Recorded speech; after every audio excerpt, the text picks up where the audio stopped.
శ్రీనివాసరెడ్డి గారికి, ఇక్కడికి వచ్చేసిన మాగుంట అభిమానులందరికీ పేరు పేరున నమస్కారాలు. ఈరోజు కీర్తిశేషులు మాగుంట సుబ్రహ్మణ్యరెడ్డి గారు చనిపోయి 30 సంవత్సరాలైనా ప్రకాశం జిల్లా ప్రజల గుండెల్లో ఎప్పుడు మంచికి సేవకు ఆయన ఎప్పుడు గుర్తుంటారు. ముఖ్యంగా ఆయన మొట్టమొదటి ఎలక్షన్లు గుర్తు చేసుకుంటే సార్ సుబ్రహ్మణ్యరెడ్డి గారి ఫస్ట్ ఎలక్షన్ అప్పుడే మాకు రాజకీయాల గురించి ఇంట్రెస్ట్ రావడానికి కారణం ఈ ఎలక్షనే. ఎందుకంటే ఆ ఎలక్షన్ మొత్తం మా పెద్ద పార్లమెంట్ ఇన్ఛార్జిగా ఉండి మొత్తం మా గ్రామంలోనే డేగా నరసింహారెడ్డి గారి ఎలక్షన్ మొత్తం అక్కడే జరిగింది. ఆ గోడల మీద రాతలు రాసేవాళ్ళు అప్పట్లో, మాగుంట సుబ్రహ్మణ్యరెడ్డి గారికే మీ ఓటని. మా నాయన వెళ్ళి తగాదా పెట్టుకుని ఎవరు రాసేవారు అని చెప్పారు. అప్పుడు ఆ ఎన్నికల నుంచి ఒక మంచి స్మృతులు కానీ చాలా ఈరోజు ఆ కుటుంబంతో పరిచయం ఏర్పడటం, మా అందరికీ పెద్దగా మాగుంట శ్రీనివాసరెడ్డి గారు మళ్ళీ ఎంపీగా తెలుగుదేశం పార్టీలో గెలవటం, అందరం చక్కగా ఒక మంచి వాతావరణంలో ఈరోజు జిల్లా అభివృద్ధి పైన కానీ అందరం ఒకే తాటి మీద గౌరవ పెద్దలు మంత్రివర్గ స్వామి గారు కానీ, రవి గారు కానీ, జనార్దన్ గారు కానీ అందరం కలిసి ఈ జిల్లా విషయాల్లో కానీ పార్టీ పరంగా కానీ అన్నీ కూర్చొని చేసుకునే ఒక మంచి అవకాశం ఈరోజు వాతావరణం ఉన్నందుకు. అలాగే ఆయన చనిపోయి 30 సంవత్సరాలు అయినా కూడా ఆ కుటుంబం ఆయన వేసిన అభివృద్ధి కానీ ఆయన చూపిన దారిలోనే చేస్తున్న పెద్దలు మాగుంట శ్రీనివాసరెడ్డి గారికి, అలాగే రాబోయే యువ కిషోరం మాగుంట రాఘవరెడ్డి గారికి కూడా ఆ కుటుంబానికి ప్రకాశం జిల్లా ప్రజలు ఎప్పుడు అండగా ఉండాలని మనస్ఫూర్తిగా కోరుకుంటూ నాకు అవకాశం ఇచ్చిన పెద్దలందరికీ ధన్యవాదాలు తెలియజేసుకుంటూ సెలవు. ఈ ఏర్పాట్లు జరుగుతూ ఉన్నాయి. వారి ఆశయాలని కొనసాగిస్తూ వారికి నివాళులు అర్పిస్తున్నటువంటి మాగుంట శ్రీనివాసరెడ్డి గారికి, అదేవిధంగా వారి కుటుంబ సభ్యులందరూ కూడా నేను అభినందన తెలియజేసుకుంటూ, ఇప్పుడే పెద్దలందరూ చెప్పారు, ఈ ప్రాంతాల్లోకి వచ్చి ఆ రోజు నీటి సమస్యల ప్రాంతంలో ట్యాంకర్స్ ద్వారా మంచినీటి సరఫరా చేసే ఈ మొత్తం ప్రకాశం జిల్లాలోని పార్లమెంట్లో ఉన్నటువంటి ప్రాంతాల్లో కూడాను మంచినీటి సరఫరా చేయటం, దాంతోపాటు విద్యా వ్యవస్థలు ఇంటర్మీడియట్ కాలేజీలు అదేవిధంగా డిగ్రీ కాలేజీలు కూడా ఏర్పాటు చేసి విద్య అవసరమైన ప్రాంతాలకి విద్యను అందించే విధంగా చర్యలు తీసుకున్నారు. ఈరోజు కొండేపులో కూడా డిగ్రీ కాలేజ్ మాగుంట సుబ్రహ్మణ్యరెడ్డి పేరు మీద జరుగుతుందంటే చారిటబుల్ ట్రస్ట్ ద్వారా ఆ ప్రాంత ప్రజలకి విద్యను అందించే విధంగా చర్యలు తీసుకున్నందుకు ఒక విద్యాదాతగా, అదేవిధంగా మంచినీటి అందించినటువంటి దాతగా, స్ఫూర్తి ప్రదాతగా రాజకీయాల్లో మార్గదర్శిగా ఉన్నది ఆ మహనీయునికి సందర్భంగా నేను నివాళులర్పిస్తూ ఈ చారిటీని మాగుంట శ్రీనివాసరెడ్డి గారి కుటుంబం ఇలాగే వారిని ప్రజల్లో నిత్యం ఉండే విధంగా చేస్తున్నందుకు వారిని అభినందిస్తూ సెలవు తీసుకున్నాను. 30 సంవత్సరాలు అయిపోయింది సుబ్రహ్మణ్యరెడ్డి గారు మన నుంచి దూరం అయిపోయి. ఇవాళ కూడా ఆయన అందరూ మనసులో చిరస్థాయిగా నిలిచిపోయాడంటే ఆ రోజు ఆయన చేసిన సేవలు ఎప్పుడు కూడా మరవలేదన్నమాట. ఆ రోజుల్లోనే మంచినీళ్ళు ట్యాంకర్ల ద్వారా మంచినీళ్ళు ఇవ్వటం కానీ, గ్రామీణ ప్రాంతాల్లో చదువుకోవడానికి ఇబ్బంది పడుతున్న వాళ్ళకి ఇంటర్మీడియట్ ఎడ్యుకేషన్ డిగ్రీ కాలేజీలు కట్టడం కానీ ఇవన్నీ కూడా చేయడం జరిగింది అన్నమాట. ఒకటి కాదు రెండు కాదు ఎన్నో మంచి కార్యక్రమాలు చేశారు. అదే కాకుండా ఆ రోజు కాంగ్రెస్ పార్టీ ప్లేనరీ సమావేశాలు పెడితే ఈయన ఇచ్చిన ఆతిథ్యానికి దేశం మొత్తం కూడా మారుమోగిపోయింది. మాగుంట సుబ్రహ్మణ్యరెడ్డి అంటే ఎవరనేది ఆ రోజు మారుమోగిపోయింది. ఎక్కడ నుంచి అంటే ఒంగోలు నుంచి చెప్పి అంటే ఆ రోజు దేశంలో ఉన్న కాంగ్రెస్ పార్టీ రాజకీయ నాయకులు దేశం మొత్తం కూడా ఆయన తెలుసుకునే విధంగా జరిగిందనమాట. అదేవిధంగా ఆయనతో పాటు ఆ రోజు 95లో జరిగిన నక్సలైట్ కాలంలో గమ్యం చనిపోయారు వాళ్ళ కుటుంబానికి. అదేవిధంగా బాలరామ గారు మేమందరం కలిసి కూడా ఎమ్మెల్యేలుగా పనిచేశాము. వీళ్ళ కుటుంబం అంతా కూడా రాజకీయానికి సేవ చేస్తా ఇద్దరు ఆమె కానీ మాగుంట సుబ్రహ్మణ్యరెడ్డి గారు వాళ్ళ సతీమణి బాలరామ గారు కానీ వాళ్ళు మన మధ్య లేకపోతే చాలా బాధాకరమైన విషయం. ఇదే విధంగా వాళ్ళ కుటుంబం అందరూ కూడా సేవ చేయాలని చెప్పి మరొకసారి కోరుకుంటూ, ఆ రోజు సుబ్రహ్మణ్యరెడ్డి గారు చనిపోయినప్పుడు మా పెదనాన్న గారు వచ్చారు. ఆ రోజు ఇందాక సత్యం గుర్తు చేస్తున్నాడు. ఇది ప్రభుత్వం తరఫున చనిపోయినప్పుడు లాంఛనాలకి పెదనాన్న గారు వచ్చారు. తర్వాత ఆమె చనిపోయినప్పుడు భారతమ్మ గారు చదివినప్పుడు మేమందరం కూడా ఎమ్మెల్యేలు కూడా ముఖ్యమంత్రి గారు చంద్రబాబు నాయుడు గారు ఇంటి రమ్మంటే మేమందరం కూడా వెళ్ళామన్నమాట. వాళ్ళు చనిపోయినప్పుడు మా కుటుంబం వాళ్ళకి దగ్గర ఉండి ప్రభుత్వ కార్యక్రమాల్లో పాల్గొనే అవకాశం మాకు కూడా కలిగింది. ఇవాళ బంధం గారు మా ప్రధాన గారు దామచర్ల జనార్దన్ గారు తాతగారు అట్లానే అది ఇద్దరికి చెప్పాను. వాళ్ళ కుటుంబం అందరితో కూడా చిరకాలం మాకు ఎప్పటి నుంచి కూడా మంచి సంబంధాలు ఇదే విధంగా కొనసాగాలని కోరుకుంటూ మాగంటి శ్రీనివాసరెడ్డి గారు వాళ్ళ కుమారుడు రాఘవరెడ్డి గారు ఇంకా ఎన్నో మంచి కార్యక్రమాలు చేసి ఒంగోలు ప్రజలకి చిరస్థాయిగా వాళ్ళ మనసులో నిలిచిపోవాలని కోరుకుంటూ సెలవు తీసుకుంటాం.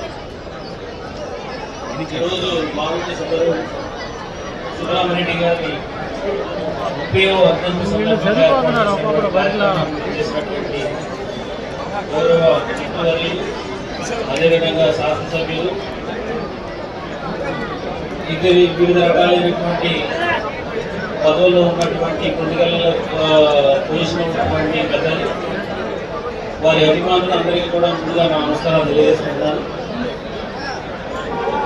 సుబ్బరామరెడ్డి గారు మరణించి 30 సంవత్సరాలు అయింది. అయినప్పటికీ కూడా ఈ రోజు వరకు కూడా ఆయన ఆశయాలను, ఆయన ఆలోచనలను, ఆయన చేసినటువంటి మంచి పనులను అన్నీ కూడా బ్రదర్స్ అందరూ కూడా కంటిన్యూ చేస్తూ ఏ ఆశయంతో ఆయన రాజకీయంలోకి వచ్చారు, ఏదైతే ప్రజలకి మంచి చేయాలని వచ్చి ఎన్నో మంచి కార్యక్రమాలు చేశారో అవన్నీ కొంచెం తప్పకుండా దాన్ని కొనసాగిస్తూ ఈ రోజు కూడా ప్రజలందరి మనసులో ఆయన ఉండేలాగా ఆయన ఆదర్శాలను కొనసాగిస్తున్న ఫ్యామిలీకి వాళ్ళని అభినందిస్తూ వారికి దోహాలు తెలియజేస్తూ ముగిస్తున్నాను. Thank you very much. Maganti Subbarama Reddy గారి 30వ వర్ధంతి కార్యక్రమానికి ఇంత ఘనంగా ఇక్కడికి వచ్చేసి ఉన్న మంత్రివర్యులు, గౌరవ శాసనసభ్యులు, కలెక్టర్ గారు, చైర్మన్లు అందరూ పేరున వారందరికీ కూడా మాగంటి కుటుంబం ఎప్పుడు కూడా రుణపడి ఉంటుందని మరొకసారి కూడా తెలుపుకుంటూ 30వ వర్ధంతి కార్యక్రమం అనేది ఈ 2 రోజుల క్రితం చూసామన్నప్పుడు కూడా అంటే ప్రతి సంవత్సరం నేను అదే అనుకుంటూ ఉంటాను, నెక్స్ట్ ఇయర్ మనం చేయాలంటే చాలా కష్టంగా ఉంటుందని అనుకుంటాను. ఎందుకంటే 2-3 రోజుల ముందు వరకు సైక్లోన్, ఎప్పుడు సైక్లోన్. ఈ సైక్లోన్ లో ఏంటంటే ఒకటే టెన్షన్. అంటే నాకు కూడా వయసు వచ్చేస్తుంది 72 సంవత్సరాలు. అందువల్ల ఈ టెన్షన్ ఎక్కువ తీసుకునే దానికి చాలా కష్టపడుతున్నప్పుడు సజావుగా ఆయన కార్యక్రమం జరిగిపోవటం అనేది ఆ భగవంతుడు ఇచ్చిన కృపది. అందుకు ఆ భగవంతుడిని కూడా ఎప్పుడు రుణపడి ఉంటాం వారికి కూడా చేసే సేవలు. అదేవిధంగా మన ప్రజాప్రతినిధులందరూ కూడా వేదిక పైన ఉన్నారు, కలెక్టర్ గారు ఉన్నారు, వారందరి ఆశీర్వాదాలతో కూడా ఈ కార్యక్రమం ఈ రోజు జరుగుతున్న అన్న సంతర్పణ కార్యక్రమం కూడా బాగా దిగ్విజయంగా కూడా జరిగిందంటే సంతోషంగా కూడా నేను భావిస్తూ మాగంటి కుటుంబం ఎల్లనెడలా మా తనయుడు రాఘవరెడ్డి గారు రాబోయే రోజుల్లో నేను రిటైర్మెంట్ అనేది 10 సీఎం గారికి కూడా చెప్తూనే ఉన్నాను. పెద్దలందరూ కూడా ఉన్నారన్నప్పుడు రాబోయే ఎన్నికల్లో మా అబ్బాయి రాఘవరెడ్డి గారు పోటీ చేస్తారు. కానీ ఇటువంటి కార్యక్రమాల్లో మాత్రం నేనుంటానున్నప్పుడు కూడా రాజకీయాల్లో ప్రత్యక్షంగా లేకపోయినా కూడా ప్రజాసేవలో ఉండేదాని కొరకు మీ అందరితో కూడా పనిచేసే దాని కొరకు నేను సన్నిహితంగా ఉంటానని కూడా తెలుపుకుంటూ చాలా సమయం తీసుకున్నందుకు ప్రజాప్రతినిధులందరూ, మంత్రివర్యులు, ఎమ్మెల్యేస్కి, కలెక్టర్ గారికి, చైర్మన్ అందరూ కూడా అందరికీ హృదయపూర్వక నమస్కారాలు తెలుపుతున్నాను. నేను ఈరోజు పిల్లలందరూ కూడా ఎంతో ఆనందంగా వారి సూచనలన్నీ కూడా చెప్పడం ఎంతో సంతోషంగా భావిస్తూ అందరికీ కూడా మాగంటి సుబ్బరామరెడ్డి గారి 30వ వర్ధంతి కార్యక్రమానికి విచ్చేసిన వారందరికీ కూడా మనస్ఫూర్తిగా మాగంటి కుటుంబాలు ధన్యవాదాలు తెలుపుకుంటూ ఉంటారు.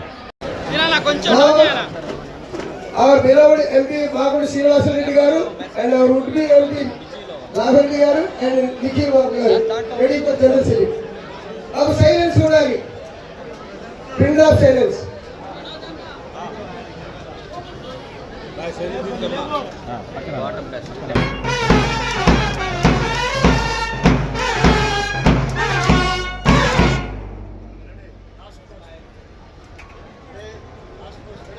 Last ball.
Eros.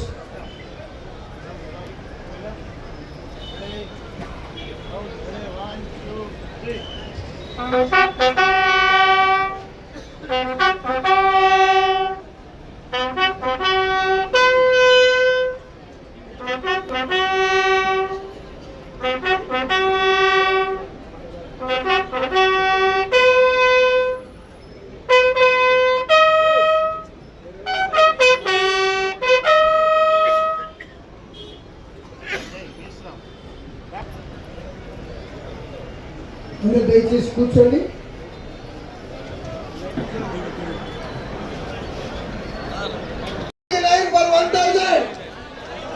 Next Kanigiri భక్తుల Lakshmi Prasanna line 78 for 1000. Next from Amarapuram Patiballa Kavitha 833 for 1000. Kavitha ఎవరమ్మా? కవిత వెళ్ళారా? కవిత. నెక్స్ట్ తర్వాత from Valaparla Akhil Raj Valaparla Akhil Raj from Valpalla. 1050 marks for 3750 and అంతే. బండి భార్గవి కార్యక్రమం ఇంకా కొనసాగుతుంది. ఇప్పటి వరకు జరిగినటువంటి కార్యక్రమాల వారందరికీ కూడా సన్మానం జరిగింది. కోవాల్సిందిగా కోరుతున్నాము. ఇప్పుడు ఇచ్చేసిన అతిథులందరికీ కూడా భోజన కార్యక్రమానికి మనం తీసుకెళ్తున్నాం.